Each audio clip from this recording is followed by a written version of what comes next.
Loskalker gaan die spel begin. Hy sit hom op die voet. Aan die diskant word hy baie mooi bemeester. Het lyk vir my soos die dit nie speel nie.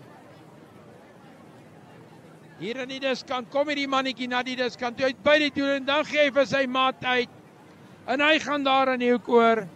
Ek het weer 'n keer hier kom die bal uit agter toe. Hier met iets van aankom. Loskalker wat deur 2-3 laagpatte gaan. Dan speel hulle steelkant toe, hier moet iets kom, 4-5 man aan die buitekant. Dan word op sy enkel. Weer 'n keer 'n vinnige beweging. Die Luipertmanne kry nie die bal met iets van maak nie, is die Puma manne wat keer op keer die bal hier baie goed benut. Dan is die nummer 13 center, wat daar oor gaan in die hoek, die manne wat hom kans gee om te beweeg. Ek dink hier kom die Luiperd se eerste drie, hulle dryf nog steeds in. Dan gaan die bal grond toe. Weer 'n keer die manne wat weer daar aan die doellyn toe. En dan lyk dit vir my gaan hy daar 22. Johnny, dit lyk nie vir my op dit reg gaan wees. Ja, suksesvolle. Manne wat omkant was daar, skeieregter wys hom ook so.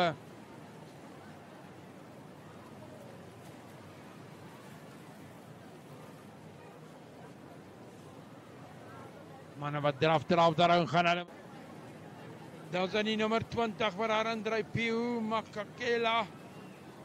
Hy is van Thornhill Primary. Skeieregter se arm wat uit is. Deur 'n gaping, daardie manne was te vinnig met die verdediging. As hy net nou kan uitspeel.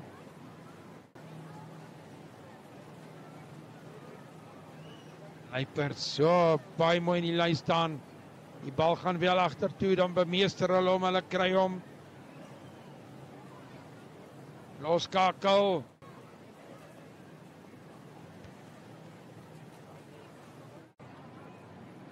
Hulle gaan op been, hulle gaan hier vanaf hardloop. Hulle wil kyk wat die punte kan kry nie, hulle wil graag hierdie wedstryd wen. Loop hom daar vas in 'n Puma nog steeds hier by die doellyn. Skop die bal die veld.